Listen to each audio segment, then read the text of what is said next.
Welcome to omega TV. క్రైస్తవ మతంలో పుట్టి పెరిగి పాస్టర్గా పనిచేస్తూ అంబేద్కర్ సిద్ధాంతాలు అవలంబిస్తూ ప్రజాసేవలో నిమగ్నమైన దేశభక్త డాక్టర్ అద్దంకి రంజిత్ యోఫిర్ గారు మనతో పాటు మన స్టూడియోలో ఉన్నారు. వారితో కొన్ని ముచ్చట్లు. నమస్తే. నమస్తే. ఎలా ఉన్నారు? I'm fine by God's grace. Thank you. I hope you are also fine. మీరు ఒక పాస్టర్గా ఉంటూ సోషల్ యాక్టివిటీస్లోనూ అలాగే పొలిటికల్ రివ్యూస్ ఇస్తూ ఆధ్యాత్మికంగా కూడా మీ చాలా వీడియోస్ నేను సోషల్ మీడియాలో అయితే చూశాను. మిమ్మల్ని ఏ విధంగా ఏ కోణంలో ఇంటర్వ్యూ చేయాలి? ఐఎమ్ ఏ మల్టీ ఫేసెటెడ్ మ్యాన్ అమ్మ. బహుముఖ వ్యక్తిత్వం కలిగిన వాడిని. I'm a strict అంబేద్కరైట్, practical అంబేద్కరైట్.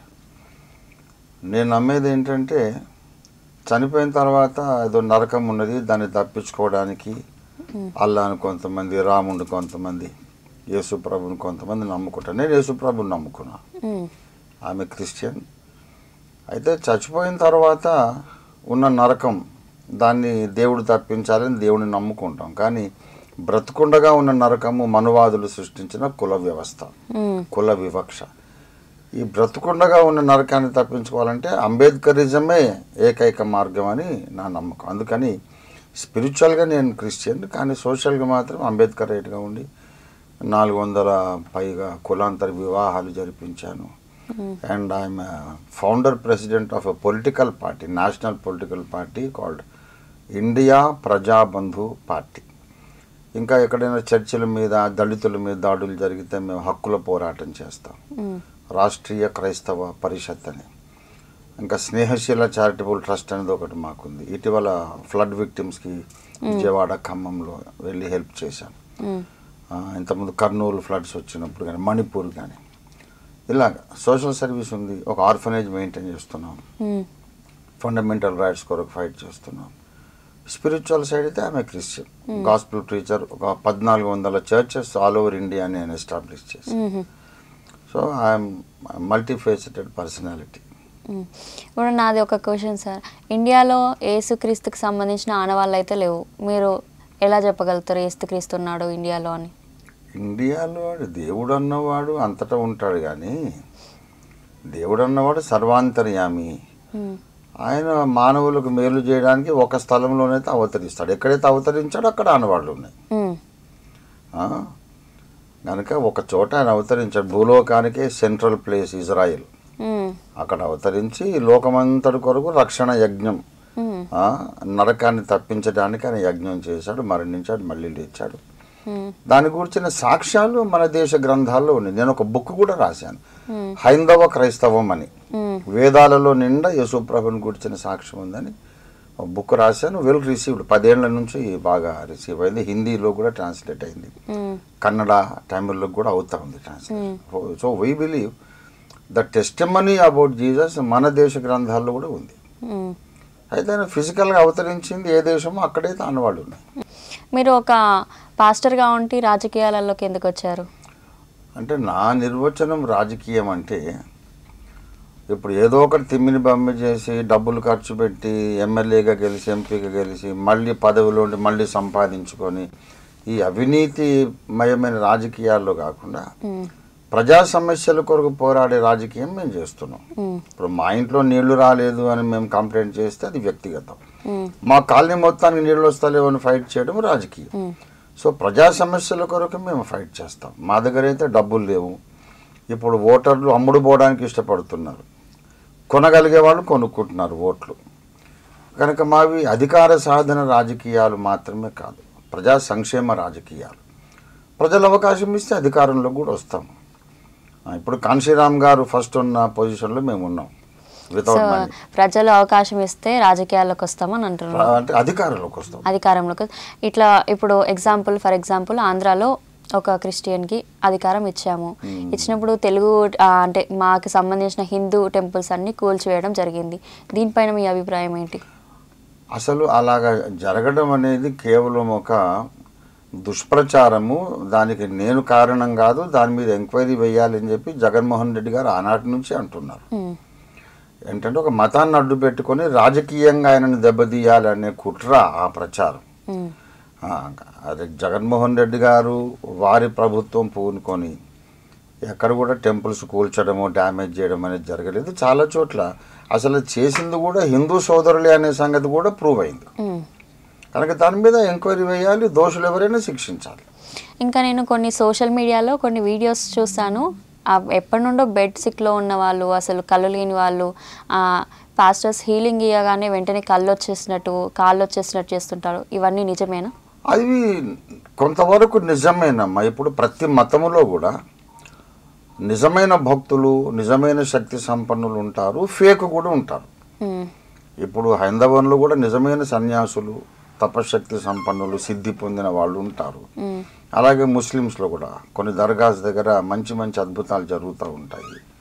అలాగే క్రిస్టియన్స్లో కూడా అద్భుతాలు అన్ని మతాల్లో జరుగుతాయి. అద్భుతాలు జరగని మతమే లేదు, బౌద్ధంతో సహా. ఫేక్ కూడా అన్ని మతాల్లో ఉంటారు. కనుక అది person to person it depends. మనం ఒక్కొక్కరిని పరీక్షించి చూడాలి. మత మార్పిడి చట్టంపై మీ అభిప్రాయం? మతం మార్పిడి అనేది వారి వారి వ్యక్తిగతమైనటువంటి చాయిస్, అది హక్కు. అది ఇప్పుడు మన వాళ్ళు హరే కృష్ణ మూవ్మెంట్, స్వామినారాయణ గురుకులాలు, ఆశ్రమాలు, ఇవన్నీ కూడా అమెరికాలో, మన యూకేలో, ఫ్రాన్స్లో, జర్మనీలో అంతటా ఉన్నాయి. అక్కడ పశ్చిమ దేశాల ప్రజలను కూడా వాళ్ళు కన్వర్ట్ చేసి వాళ్ళకు గుండ్లు కొట్టి పిలకలు పెట్టి హరే కృష్ణ హరే రామ భజనలు చేయిస్తున్నారు. మరి అక్కడ తప్పు కదా? మరి ఇప్పుడు ఆధ్యాత్మికమైనది ఏంటంటే దేవుణ్ణి ఎవరు చూడలేదు, చూపించలేరు. ఇదిగో రాముడు అని వాళ్ళు చూపించలేదు, ఇదిగో యేసు అని నేను తెచ్చి చూపించలేదు. అది ల్యాబ్లో మనం టెస్ట్ చేసి పరీక్షించే విషయం కాదు, అదొక విశ్వాసం. కనుక ఎవరి విశ్వాసం వాళ్ళకే ప్రియమైంది, వాళ్ళకి అదే సత్యం అనిపిస్తుంది. కనుక వాళ్ళు వాళ్ళ వాదాన్ని ప్రకటించుకుంటారు, విన్న వాళ్ళకి అది నచ్చితే నమ్ముతారు. దాని గురించి ప్రభుత్వం పట్టించుకోవాలి. అది ప్రజా సమస్య కాదు, ప్రభుత్వ సమస్య కాదు. ప్రజలకు విద్య ఉండాలి, వైద్యం ఉండాలి, మంచినీళ్ళు ఉండాలి, శానిటేషన్ శుభ్రత ఉండాలి, ఆరోగ్యం ఉండాలి. అది ప్రభుత్వ సమస్య. వాడి మనసులో ఏ మతం నమ్మేది ప్రభుత్వానికి ఎందుకంటే చట్టాలు చేయడం ఎందుకు? నేను రోజొక మతం నమ్ముకుంటా. ఇవాళ క్రిస్టియన్ని నాకు ఆర్థిక ఇబ్బందులు ఉన్నాయి, యేసు ప్రభు నా ప్రార్థన వినలేదని నాకు విసుగొచ్చి రేపు ముస్లిం కావచ్చు, నాకు హక్కు ఉంది కదా. తర్వాత నేను హిందువు కావచ్చు, రోజు ఒక దేవుడే నమ్ముకుంటా. ప్రభుత్వం ఎందుకు దాన్ని పట్టించుకోవాలి? అది ఇండివిజువల్ రైట్, అది దానికి చట్టాలు అవసరం లేదు.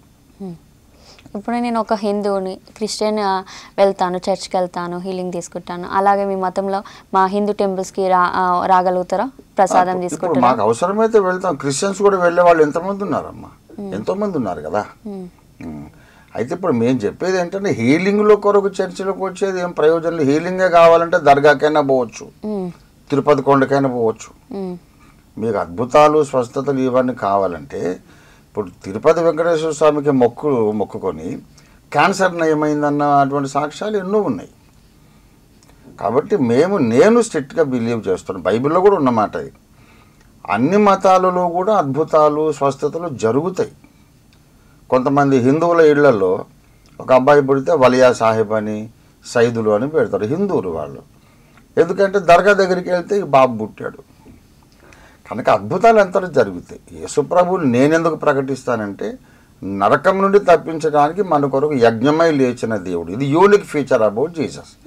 అది చెప్తాను. నచ్చిన వాళ్ళు నమ్ముతారు, లేకపోతే లేదు.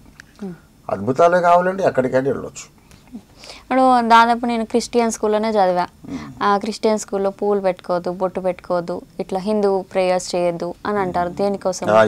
మేమైతే చెప్పమ్మా, అదొక సెట్ అయ్యి ఉంటుంది. మేము పెళ్ళిళ్ళు చేస్తాము, మంగళసూత్రాలు కట్టిస్తాము, కాలిమిట్టలు పెట్టిస్తాము, అక్షింతలు వేస్తాం, పసుపు బియ్యము, పూల దండలు వేస్తాము, అన్నీ చేస్తాం. మేమైతే బొట్టు కూడా మా వాళ్ళు అవసరం మీద పెట్టుకుంటారమ్మా. ఇప్పుడు శైవులు అయితే అడ్డబొట్లు పెట్టుకుంటారు కదా, వైష్ణవులు నిలువు బొట్లు కదా. మా దగ్గర బొట్టు తప్పదు అనుకున్నోళ్ళు శిల్వాకారం ఒక నిలువు గీత, ఒక అడ్డగీత పెట్టుకుంటారు. అడ్డబొట్టు ద్వారా నేను శైవుణ్ణి అని ప్రకటించుకుంటారు, నిలువు బొట్టు ద్వారా నేను వైష్ణవుణ్ణి అని ప్రకటించుకుంటారు.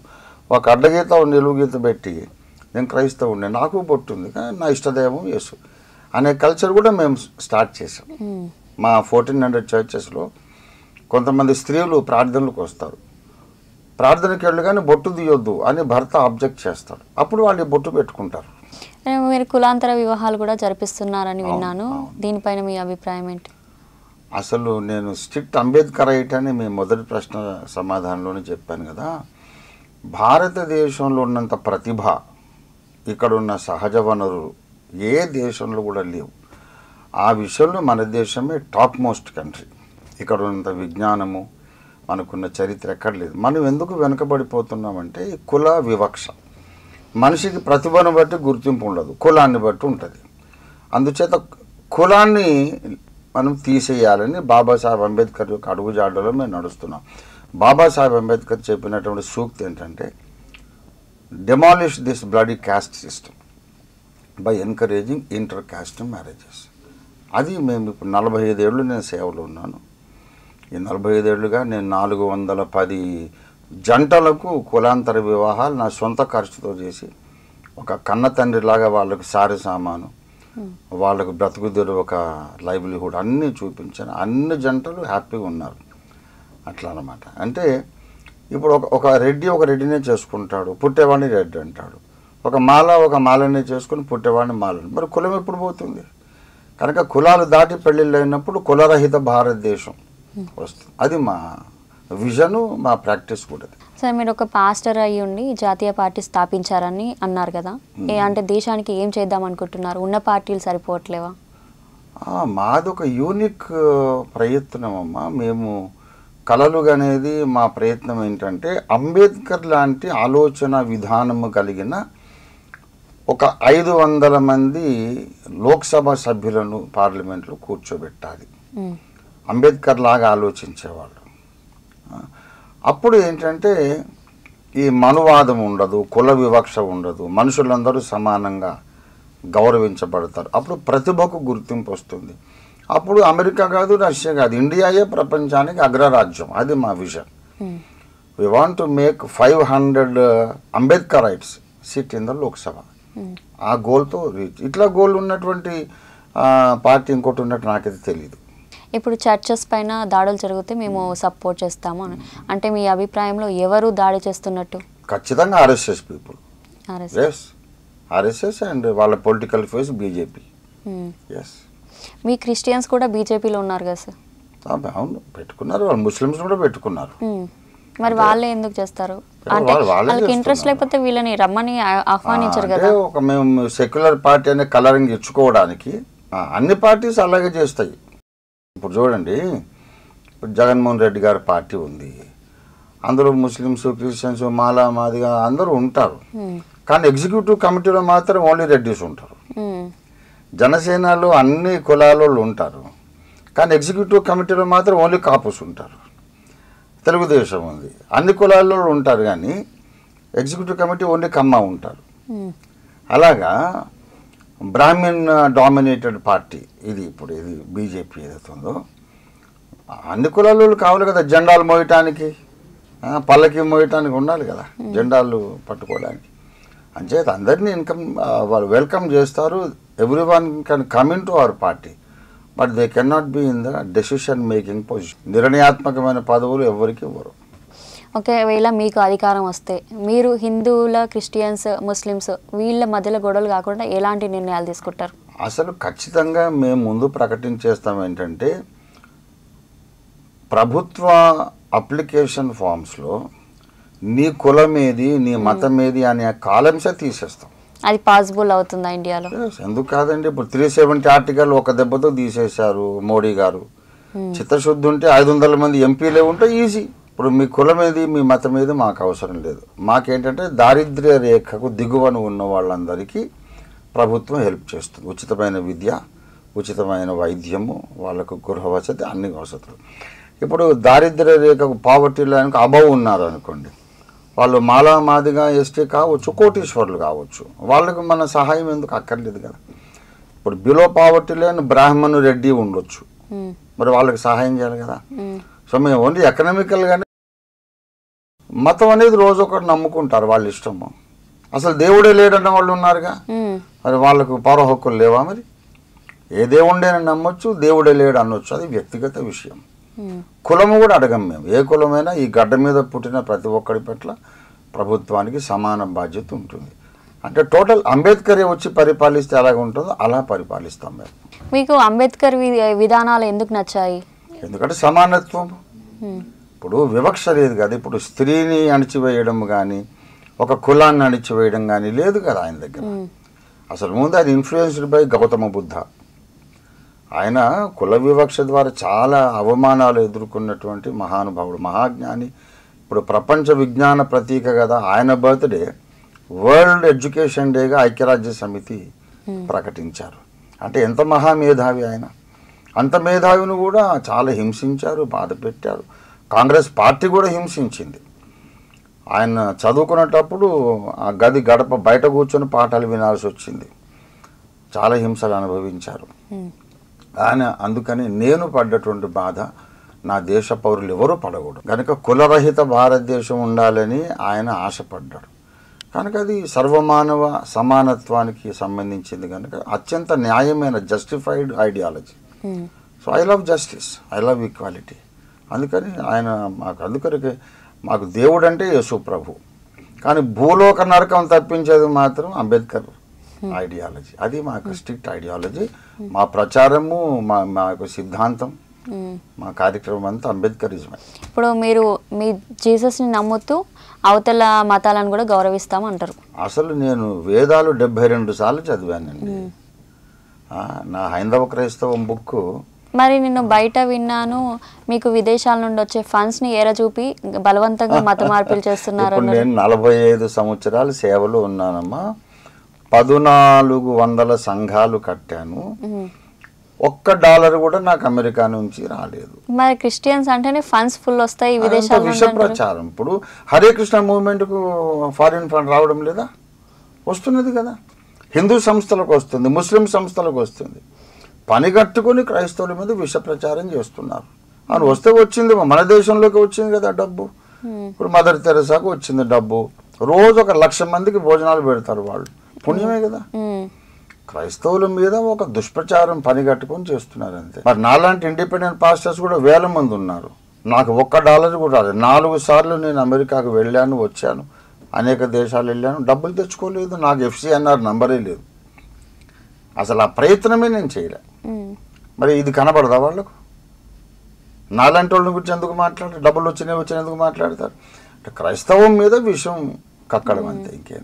ఇప్పుడు వచ్చిన గవర్నమెంట్ రీసెంట్గా కాంగ్రెస్ వచ్చింది కదా, ఇది మీకు పాస్టర్స్కి సపోర్ట్ ఇస్తుందా లేకపోతే బీజేపీ లాగా ఏమన్నా మాట్లాడుతుందా? ఇప్పుడు Congress government is much better అండి. గుడ్డి కంటే మెల్లమేలు అన్నట్టు ఉంటుంది. కానీ ఈవెన్ కాంగ్రెస్ గవర్నమెంట్లో కూడా ఇప్పుడు భట్టి విక్రమార్కను ముఖ్యమంత్రి చేయలేకపోయారుగా, డెప్యూటీ దాకా రానిచ్చారంతే. ఇంతకుముందు బీఆర్ఎస్ గవర్నమెంట్, టీఆర్ఎస్ ఉండింది. డాక్టర్ రాజయ్యను కూడా ఉప ముఖ్యమంత్రి చేశారు కానీ ఆయన మళ్ళీ తీసేశారు. అంటే ఆయన పైన ఇల్లీగల్ యాక్టివిటీస్ అన్నట్టు వచ్చాయి కదా. ఏదో ఒకటి కల్పిస్తారమ్మా. ఇప్పుడు ఉన్నోళ్ళందరూ పరిశుద్ధులా? అందరు జాతకాలు తీయాలి కదా. మరి అంటే బయటకు వచ్చినవి మాత్రం జనాలు చూస్తారు, బయటకు తీస్తారు. ఎవరినైతే తొక్కేయాలనుకుంటారో వాళ్ళది బయటకు తీస్తారు అంతే. అదంతా రాజకీయ క్రీడ.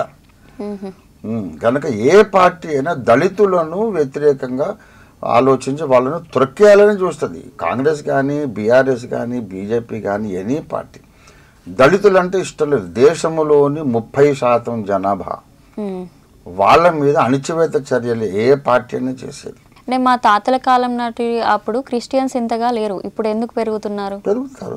సత్యం ఎట్లాగానే వ్యాపిస్తుంది కదా. అంటే సత్యము ఇప్పుడు ఒకటి ఏంటంటమ్మా, ప్రజలు ఆలోచించుకుంటారు. ఆలోచించుకొని వాళ్ళకి న్యాయం ఎంత వచ్చింది నమ్ముతారు. అసలు దాని మీద మనుషులకు బాధ ఏంటి నాకు అర్థం కాలేదు. మీ మనసులో వేరే విశ్వాసం ఉందనుకోండి, నాకు ఇబ్బంది ఏంటి? ఎందుకు ద్వేషించాలి? అంటే మతం పేరిట ద్వేషాన్ని రెచ్చగొట్టే ప్రచారాలు చేస్తున్నారు. దానివల్ల వాళ్ళకు ఒక ఓటు బ్యాంకు సృష్టించుకుంటున్నారు. ఇప్పుడు నా సొంత కొడుకు ఉన్నాడు. నా కొడుకు దేవుడు లేడు డాడీ అంటాడు. నా కొడుకే నేను ప్రేమిస్తున్నాను, అన్ని విషయాలు చూసుకుంటున్నా. వాడు ప్రేమించి ఒక ముస్లిం అమ్మాయిని పెళ్లి చేసుకున్నాడు. నా కూతురుతో సమానమే. నాకు ఇబ్బంది ఏంటి? నిజమేనా? నార్మల్ గా చెప్తున్నా. నా కొడుకు నిజమే. yes fact. My own son Christian లానే మారిందా లేకపోతే ముస్లిం అమ్మాయి లానే ఉందా? నా కొడుకే నాస్తికుడు అయినాక ఆమె మారేది ఎక్కడ? నా కొడుకు దేవుడు లేడు అన్నాక ముస్లిం అయిన నా కోడలు క్రిస్టియన్ ఎట్లాగవుతుంది? ఆమె ఫెయిత్ ఆమెది, వీడి ఫెయిత్ వీడిది, వాళ్ళిద్దరిని కన్న బిడ్డలాగా ఇద్దరిని నేను చూసుకుంటున్నాను. నాకేం ఇబ్బంది లేదు. అసలు మతాన్ని గురించి ఎందుకు ఎక్కువ మాట్లాడుతున్నారు? ఇదొక రాజకీయం కొరకు వాళ్ళు మతాన్ని రెచ్చగొడుతున్నారు అంతే. సో అన్ని మతాల వాళ్ళు ఈక్వల్ అంటారు, కానీ ఘర్షణలు జరిగేది మాత్రం రాజకీయ పార్టీల వల్ల. రాజకీయ పార్టీల వల్లనే జరుగుతున్నాయి. ఇప్పుడు ఒక గుడ్ ముస్లిం అనేవాడు తను ఏదో అల్లాని ప్రార్థన చేసుకుంటాడు, రోజు 5 సార్లు నమాజ్ చేసుకుంటాడు. ఒక హిందువుని కొట్టాలని ఎందుకు అనుకుంటాడు? అనుకోడు. ఒక మంచి హిందువు ఉన్నాడు, ఒక మంచి హిందువు అన్నవాడు వేరే వాళ్ళని కొట్టాలనుకోడు. ఆయన ఇష్టదైవాన్ని ఏదో ప్రార్థించుకుంటాడు అంతే. ఎవరి విశ్వాసం వాళ్ళది అనుకో. ఒక సాధారణ సగటు హిందువు కానీ, సగటు ముస్లిం కానీ, సగటు క్రైస్తవుడు కానీ నా భక్తి ఏదో నాది అనుకుంటారు. నేను నమ్మిందే వాడు నమ్మలేదు, నా కొట్టండి చంపండి అనేది ఎవరికి ఉండదు. రాజకీయ నాయకులు ఇవన్నీ సృష్టించి ఓటు బ్యాంకు సృష్టించుకుంటున్నారు. ఇంకోటి సోషల్ మీడియాలో పాస్టర్స్ లైంగిక వేధింపులు, అఘాయిత్యాలు ఇవి ఎక్కువగా చూస్తుంటాను. పాస్టర్లైనా మనుషులేనమ్మా. మరి డేరా బాబా సంగతి ఏంటి, నిత్యానంద స్వామి సంగతి ఏంటి? ఎక్కువ వెలుగులోకి వస్తాయి కదా, ట్రెండింగ్ లో ఉండే తీసుకొస్తారు పని కట్టుకొని. ఎందుకంటే క్రైస్తవుల మీద ఒక ద్వేషం పుట్టించాలి అనేది ఒక వ్యతిరేక ప్రచారం చేసి పథకం ప్రకారం కుట్రపూర్వకంగా తీసుకొస్తారు. మరి ఫేక్ బాబాలు హిందూస్లో ఉన్నారు, ముస్లిమ్స్లో కూడా ఉండొచ్చు, క్రైస్తవులు కూడా ఉంటారు, మేము కాదని లేదుగా. మంచి చెడు అంతటా ఉంటుంది. ఇప్పుడు వీళ్ళు ఏంటంటే క్రైస్తవుల మీద విష ప్రచారం చేస్తూ మదర్ తెరెసాను కూడా దూషిస్తున్నారు. ఇప్పుడు తిరుపతిలో చూసాం కదండి, తిరుపతి లడ్డు విషయమే నాణ్యత లోపము క్రిస్టియన్ కి అధికారం ఇవ్వడం వల్లనే ఇలా అయింది అని అంటున్నారు కదా. అసలు నెయ్యి కల్తీ నెయ్యి వచ్చింది తిరుమల తిరుపతి దేవస్థానానికి అనేది అది జూలై నెలలో వచ్చింది. That is in 7th month. Next month దాన్ని టెస్ట్కి పంపించారు, రిజెక్ట్ చేశారు. అప్పటికి చంద్రబాబు నాయుడు గారే ముఖ్యమంత్రి. కానీ టెండర్స్ అనేటివి ఎప్పటికప్పుడు మారే కదా సార్, ఒకసారి ఇస్తే అది కంటిన్యూ ఉంటుంది కదా. వీళ్ళ గవర్నమెంట్ వచ్చిందే రీసెంట్గా కదా. చంద్రబాబు నాయుడు గారు ఉన్నా, జగన్మోహన్ రెడ్డి గారు ముఖ్యమంత్రిగా ఉన్నా, తిరుమల తిరుపతి దేవస్థానానికి ఒక క్వాలిటీ చెకింగ్ ఒక సిస్టమ్ ఉంది. వాళ్ళు ప్రతి శాంపుల్ని ప్రతి లాట్ వచ్చినప్పుడు 3 శాంపుల్స్ తీస్తారు. దాంట్లో మాయిశ్చర్ ఉందా, ఫారిన్ కెమికల్స్ ఏమన్నా కలిసినాయా, ప్యూర్ గీనా కాదా అనేది వాళ్ళు క్వాలిటీ 3 దశల్లో చెకప్ చేసి, అసలు 40-50 ఏళ్ల కింద నుండి కూడా చూసుకుంటే ప్రతిసారి సప్లై అయినటువంటి ఆ ట్రక్స్ వాటిని ఆ ట్యాంకర్స్ని రిజెక్ట్ చేసిన సందర్భాలు చాలా ఉన్నాయి. మొన్న కూడా రిజెక్ట్ చేశారు.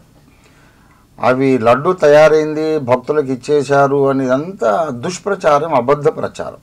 ఇప్పుడు ఎవరైనా ఒక మతానికి చెందినటువంటి ఒక పవిత్ర స్థలంగా ఎంచబడే చోట వాళ్ళ మత విశ్వాసాలకు భంగకరంగా ఎవరైనా చేస్తే అది క్షమించడానికి నేరం. అది దాని మీద సిబిసిఐడి ఎంక్వైరీ జరగాలి, కఠినంగా శిక్షించాలి. అది ఎవరైనా చేస్తే తప్పే. కానీ ఇప్పుడు వీళ్ళు ఏంటంటే జగన్మోహన్ రెడ్డి గారిని రాజకీయంగా త్రొక్కేయటానికి ఈ ఇష్యూని అనవసరంగా పెద్దది చేస్తున్నారు. వాళ్ళ స్టేట్మెంట్లు వాళ్ళకే సెల్ఫ్ కాంట్రడిక్షన్. జగన్మోహన్ రెడ్డి దీనికి బాధ్యుడు కాదని మళ్ళీ ఇప్పుడు ఎన్డీఏ వాళ్ళే చెప్తున్నారు మరి. కాబట్టి త్వరలోనే నిజాలు బయటకు వస్తాయిలేండి. ఇప్పుడు ఒక క్రిస్టియన్కి ఒక అధికారం అనేది హిందువులు ఇచ్చారు, కానీ అతను సరిగా నిలబెట్టలేదు అని అందరి ప్రజల విశ్వాసము. దీనిపైన మీ అభిప్రాయం ఏంటి?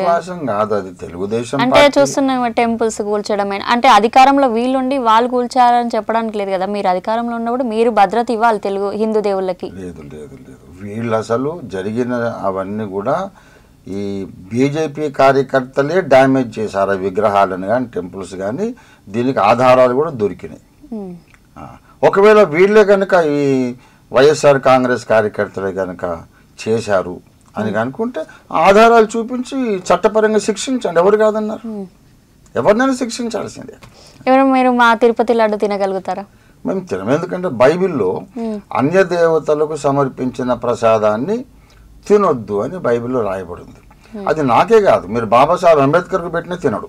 అంబేద్కర్ గారే వద్దన్నాడు. ఇప్పుడు లక్షల మందిని బౌద్ధ మతంలో చేర్చి ఆయన ప్రమాణం చేయించారు. హిందూ మత సంబంధమైన ఆచారాల్లో కానీ. ఎందుకలా అంటే మేము చర్చికి వస్తాము, మీరు హీలింగ్స్ ఇస్తే తీసుకుంటాము, పాస్టర్స్ ని గౌరవిస్తాము, మీరు ఎందుకు? ఎవరి విశ్వాసాన్ని బట్టి వాళ్ళు వస్తున్నారు కానీ బలవంతంగా లాక్కి. అందరూ మతాలు ఒకటే అన్నప్పుడు మీరు మా మతాన్ని ఎందుకు గౌరవించట్లేరు, మా ప్రసాదాలు ఎందుకు తినట్లేరు? ఒకటే అని కాదమ్మా, దయచేసి నేను స్పష్టంగా మళ్ళీ చెప్తున్నాను, అన్ని మతాలు ఒకటి అని కాదు నేను చెప్పింది. ఏ మతము అల్టిమేట్ ట్రూత్ ఇప్పుడు ప్రయోగశాలలో నిరూపించలేము కనుక అందరికీ సమానమైన గౌరవం దక్కాలి, అవకాశాలు ఉండాలి, ప్రచార అవకాశాలు. ఇప్పుడు మీరు అన్నట్టు మరి ఇండియాలో అసలు ఆనవాళ్ళు లేని క్రైస్తవ మతాన్ని మేము ఎందుకు ఎంకరేజ్ చేయాలి? అసలు ఇండియాలో ఇప్పుడు మాకు హిందూతత్వం గురించి ద్వారకా ఉన్నది, శ్రీరాముడు ఉన్నాడు, కృష్ణుడు ఉన్నాడు, మీకు సంబంధించిన ఆనవాళ్ళే ఇండియాలో లేవు కదా? ఇండియాలో ఆనవాళ్ళు ఆ దేశంలో ఆనవాళ్ళని కాదు, ప్రపంచానికి చెందినటువంటి మా ఇండియాకి సంబంధించిన మేము కోరుకుంటాం కదా. ఇప్పుడు మా ఇండియాలో ఇప్పుడు ఎక్కడైనా కూడా ఆంధ్ర తెలంగాణ ఏదైనా ప్రాంతీయ తత్వం గురించి వస్తుంది. ఇప్పుడు ఇండియా అంటే మాది, ఇండియాలో మా ఆనవాళ్ళు లేని దేవుని మేము ఎట్లా ఎంకరేజ్ చేస్తాం? అవును, చేయకండి. మత మార్పిడాలు అన్నీ కూడా అట్లనే జరుగుతున్నాయి కదా, బలవంతంగా జరుగుతున్నాయి. మతం మార్పిడి అనేది ఒక అబద్ధం. ఇప్పుడు వీళ్ళు పోయి హరే కృష్ణ అని ఆస్ట్రేలియాలో అమెరికాలో ఎందుకు ప్రచారం చేస్తున్నారు? మరి దాన్ని కూడా ఆపండి. మరి ఇండియా అక్కడ కూడా ఆనవాళ్ళు ఉన్నాయి, మా టెంపుల్స్ ఉన్నాయి, ఇక్కడ ఉన్నాయి. ఇప్పుడు ఇక్కడ ఇండియాలో కూడా ఉన్నాయి కాబట్టి మేము అక్కడ ఇక్కడ వాళ్ళు అక్కడికి వెళ్తున్నారు కానీ అమెరికాలో కృష్ణుడు ఆనవాళ్ళు ఎక్కడ ఉన్నాయమ్మా? లేవు కదా. మరి అక్కడ ఎందుకు ప్రచారం చేసుకుంటున్నా? ఆధ్యాత్మికం అనేది సర్వజనీనము, అది యూనివర్సల్. అది దానికి దేశం కాలం సరిహద్దులు ఉండవు. భావజాలం అనేది ఆధ్యాత్మిక చింతన అనేది అన్ని దేశాలకు సమానమే. వాళ్ళ ఇష్టం, వింటారు, నచ్చితేనే నమ్ముతారు కానీ బలవంతంగా పట్టుకొచ్చి గుండు కొడితే హిందూ కాదు. ఇప్పుడు అందరూ అనేది అంతే కదా, బలవంతంగానే మత మార్పిడులు జరుగుతున్నాయనే కదా అంటున్నారు. పచ్చి అబద్ధం. బలవంత మతం మార్పిడి అనేది పచ్చి అబద్ధం. బలవంత మతం మార్పిడి ఎవరిని చేయలేరు. ఒక భక్తిగల హిందువు ఉన్నాడు, అతన్ని బలవంతంగా పట్టుకుపోయి సున్నతి చేసేస్తే అప్పటి నుంచి అల్లాహు అక్బర్ అంటాడా? ఒక భక్తి కలిగిన ముస్లిం ఉన్నాడు, అతన్ని గుండు కొట్టేసి బలవంతంగా పిలకబెట్టి నామాలు పెడితే జై శ్రీరామ్ అంటాడా? తలకాయలో ఉన్న అభిప్రాయాలు మారు బలవంతాన్ని. లాజికల్గా ఆలోచించుకొని ఇది నచ్చింది అనుకుంటే ఎవడైనా నమ్ముతాడు తప్ప బలవంతంగా మతం మార్చడం అనేది అసలు ఎన్నడూ జరగని అభూత కల్పన. నార్మల్గా అంటే ఇన్ని రోజులు హిందువులో ఉండి ఆల్ ఆఫ్ సడన్ గా చేంజ్ అవుతుందంటే ఫండ్స్ ఇస్తున్నారు అని బయట టాక్. అది అసత్య ప్రచారం అని చెప్తున్నా. ఇప్పుడు మా ముత్తాత గారు ఉన్నారు చెప్తున్నా, మా అమ్మ యొక్క తాతగారు, ఆయన పేరు కొత్తపల్లి వెంకటరామారెడ్డి గారు. ఆయన నల్గొండలో ఇదయ్య గారు అని ఒక ఆశ్రమం స్థాపించారు. ఆ ఇదయ్య గారి ఆశ్రమంలో మా తాతగారికి సంస్కృతం వచ్చు. అమ్మ ఆ సంస్కృతంలో వేదాలు చదువుకొని వేదాలలో ఒక వచనం దొరికింది, భూమధ్యపురంలో పరమాత్ముడు అవతరించి పరమాత్ముడు మరణిస్తాడు మళ్ళీ లేస్తాడు అనే వచనం ఆయనకు కనపడింది. వెళ్ళి ఇదయ్య గారిని అడిగాడు, మనం 33 కోట్లు ముక్కోటి అంటారుగా, ఇన్ని దేవతల్లో భూమధ్యపురంలో పుట్టినోడెవడు, చనిపోయి లేచిన వాడెవడు, ఇక వేదవచనం ఉంది కదా అంటే మన దగ్గర లేరు నాయన అన్నాడు. తర్వాత ఒక మిషనరీ రోడ్డు పక్కన మీటింగ్ పెట్టి యేసుప్రభు శిలువను వర్ణిస్తుంటే చనిపోయి లేచాడన్న మాట ఆయన పట్టుకున్నాడు. మళ్ళీ ఇదయ్య గారు స్వామీజీ దగ్గరికి వెళ్ళి నల్గొండలో చెప్తారు చరిత్ర ఇది. మరి మన దగ్గర ఏమో దేవుడు చనిపోయి లేస్తాడని ఉంది, భూమధ్యపురం అని ఉంది, ఋగ్వేదంలో ఉంది ప్రథమ మండలంలో. మరి ఆయనేమో చెప్తున్నాడు, కొంచెం పోలికలు కనబడుతున్నాయి. ఏమంటారు గురుజీ అంటే, నువ్వు ధన్యుడివి, నీకు సత్యం దొరికింది, వెంకటరామరెడ్డి ఆయన పేరు, వెళ్ళు నమ్ముకోమంటే ఆయన నల్గొండ నుండి ఇప్పుడు ఈ క్లాక్ టవర్లో ఉన్న Baptist church, centenary Baptist church నడిచి వచ్చి బాప్టిజం పొంది వెళ్ళాడు. ఆయనకు ఆల్రెడీ 100 ఎకరాల భూమి ఉండింది. మరి ఎవరు డబ్బులు ఇచ్చి మార్చారు? మోజెస్ చౌదరి గారు కమ్మ, ఆయన ఇప్పుడు పాస్టర్ గారు, ఆల్రెడీ ఏం అడుగుతున్నాడు కాదు. ఆర్ఆర్కే మూర్తి గారు బ్రాహ్మడు ఏమండి, ఆయన విశ్వవాణిలో 40 ఏళ్ళు సేవ చేసి దేవుని వాక్యం చెప్పారు, బ్రాహ్మడు. ఆయన వాళ్ళ అగ్రహారాలు ఉన్నాయి, వాళ్ళకి ఆస్తులు ఉన్నాయి. మరి సాధు సుందర్ సింగ్, భర్త సింగ్ గారు కోటీశ్వర్లు, జమీందారులు, డబ్బులు ఇచ్చేవారు మార్చారు. ఒక లాజిక్తో మారుతారు తప్ప డబ్బులు ఇస్తే మారేంత నీచులు ఇండియాలో లేరని నేను చెప్తున్నా. ఇండియాలో ఎంత నిరుపేదైనా రామభక్తుడైతే రాముని కొరకు ప్రాణమైన ఇస్తాడు కానీ ఒక గోధుమ పిండి పాల పిండికి మారే నీచులు ఇండియాలో లేరు. లాజిక్తో మారుతారు. మీరు సువార్తలు చెప్తారు కదా, దాంట్లో ఏముంటుంది, ముఖ్య ఉద్దేశాలు ఏంటి?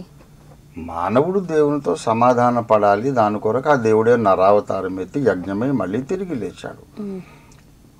ఆ యేసుప్రభు రక్తంలో మన జన్మ కర్మ పాపాలు కడుక్కుంటే చనిపోయిన తర్వాత మనం మోక్షరాజ్యంలో ఉంటాం. అది సింపుల్ గాస్పల్. అది ఈ బ్రతుకున్నప్పుడు ఈ లోకంలో ఉండే సమస్యలు మాత్రం మనం అంబేద్కరిజంతో పరిష్కరించుకోవాలి. సో మీరు అటు క్రిస్టియన్ అయి ఉండి ఇటు అంబేద్కర్ సిద్ధాంతాలు పాటిస్తూ ప్రజలకు సేవ చేస్తున్నారు. అవును. సో మీరు ప్రజలకి ఏమన్నా చెప్పాలనుకుంటున్నారా? ఇప్పుడు కుల వివక్ష, వర్గీకరణ, వీటిపైన చాలామంది చాలా కన్ఫ్యూజన్స్లో ఉన్నారు, చాలా గొడవలు కూడా అవుతున్నాయి. దీనిపైన మీరు ఏం చెప్పాలనుకుంటున్నారు, ఏం సూచనలు ఇవ్వాలనుకుంటున్నారు?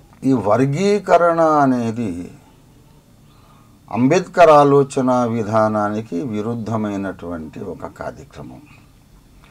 ఇప్పుడు మందకృష్ణ మాదిగ గారు నాకు బాగా సన్నిహితులు, పరిచితులు, నాకు కావాలి, చాలా ప్రియమైనటువంటి ఒక తమ్ముడు. ఆయనకు కూడా చెప్పాను నేను, ఈ కుల పోరాటాలు చేయొద్దు తమ్ముడు, దీనిని సహకరించలేండి. ఎందుకంటే బాబాసాహెబ్ అంబేద్కర్ చెప్పారు, కులం అనే పునాది మీద మీరు ఒక జాతిని నిర్మించలేరు, ఒక నీతిని నిర్మించలేరు. కనుక కుల పోరాటాలు ఏమిటి? అసలు ఈ అంబేద్కర్ నియమించినటువంటి ఈ రిజర్వేషన్ ఒక 10 సంవత్సరాలు ఉంచండి, తర్వాత తీసేయమన్నాడు ఆయన. ఇప్పుడు 75 ఏళ్ళు అయిపోయినా సరే ఇంకా కొనసాగుతుంది. ఎందుకంటే రాజకీయ నాయకులు మీకు ఏదో ఇస్తున్నామని ఆశపెట్టి ఓట్లు వేయించుకోవడానికి. అసలు కులం పునాది మీద ఏది నిర్మించలేరు అన్నప్పుడు మాదిగ సోదరులకు ఒక దండోరా, మాల సోదరులకు ఒక మహానాడు అవసరం. అంబేద్కర్ గారి బ్రతుకుంటే ఆమోదిస్తాడా? మరి ఆయన చెప్పేది ఏంటంటే కులము మతం అనేది లెక్కలోకి తీసుకోకుండా అందరికీ సమాన అవకాశాలు కల్పించండి. కనుక అసలు నేను కులం పేరు మీద రిజర్వేషన్ అనే దాన్నే వ్యతిరేకిస్తున్నా. ఇప్పుడు మాలలు మాదిగలు కోటీశ్వరులు ఉన్నారు, రెడ్లు బ్రాహ్మలు గంజికి లేనోళ్ళు ఉన్నారు. మరి వాళ్ళని పట్టించుకోరా? ఇంకోటి సార్, ఇప్పుడు మతం మార్చుకుంటున్నారు, మరి రిజర్వేషన్స్ ఎందుకు కావాలని కోరుకుంటున్నారు? ఇప్పుడు రిజర్వేషన్ అనేది అది ఇంకో సబ్జెక్ట్. ఏంటంటే రాముణ్ణి నమ్మినందుకు రిజర్వేషన్ ఇవ్వలేదు, కృష్ణుని నమ్మినందుకు రిజర్వేషన్ ఇవ్వలేదు, తరతరాలుగా అణిచివేయబడ్డారు కనుక ఓదార్పుగా రాయితీలు ఇచ్చారు. ఒక దేవుణ్ణి నమ్మినందుకు ఇవ్వలేదు కదా, ఇంకో దేవుణ్ణి నమ్మితే ఎందుకు తీసేస్తారు? నా మత విశ్వాసం మారింది, సామాజికంగా నా స్థానం మారిందా? మరి ఇప్పుడు నార్మల్గా సండే వస్తే చర్చెస్కి చాలా మంది జనాలు వెళ్తుంటారు. అదే రిజర్వేషన్ల పరంగా చూస్తే చాలా 1%, 3% అట్లా కనిపిస్తారు క్రిస్టియన్స్ అని. ఎందుకు అలా? అంటే రిజర్వేషన్లు ఎందుకు ఉంచుకుంటున్నారు? అదే చెప్తున్నాను. ఇప్పుడు మతం మారినా సామాజిక హోదా మారలేదు. మతం మారిన తర్వాత బ్రాహ్మణుడు రెడ్లు పిలిచి పిల్లనిస్తున్నారా? మరి కలుపుకుంటున్నారా? లేదు కదా. అదే వెలివేత, అంటరానితనం అది కొనసాగుతున్నప్పుడు మరి రిజర్వేషన్ ఎందుకు తీసేస్తున్నారు? అంటే ఒక మతంలో ఉన్నందుకు ఇచ్చారా, ఒక మతాన్ని మారినందుకు తీసేస్తున్నారంటే ఇది మతపరమైన కుట్రే కదా. మీరు యేసుప్రభువుని నమ్మితే మీరు ఈ లబ్ధి కోల్పోతారని భయపెట్టడమే కదా. కనుక మతాన్ని చూసి ఇచ్చారా మీరు ముందు రిజర్వేషన్? సామాజికంగా అణిచివేతను చూసి ఇచ్చారా? ఆ అణిచివేత ఇంకా కొనసాగుతున్నప్పుడు నా విశ్వాసం మారిందని ఎందుకు నువ్వు నాకు ఇచ్చే రాయితీలు ఇవ్వు? అది అన్యాయం కదా. అదేనమాట. అయితే అసలు ఈ టాపికే పోతుంది ఎప్పుడంటే కులమనే ప్రస్తావన లేకుండా దారిద్ర్య రేఖకు దిగువన ఉన్నవారు, ఎగువన ఉన్నవారు, ఆ ఒక్క ప్రాతిపదిక మీద అన్ని రాయితీలు మనం ఇచ్చినప్పుడు అన్ని కులాల్లోని పేదలు లబ్ధి పొందుతారు. బ్రాహ్మణ పేదలు, రెడ్లలో పేదలు లబ్ధి పొందుతారు. తర్వాత మాలలు, మాదిగలు, ఎస్టీలు ఉన్నటువంటి కోటీశ్వర్లకు ఇది అవసరం లేదు. అసలైన న్యాయం అప్పుడే జరుగుతుంది.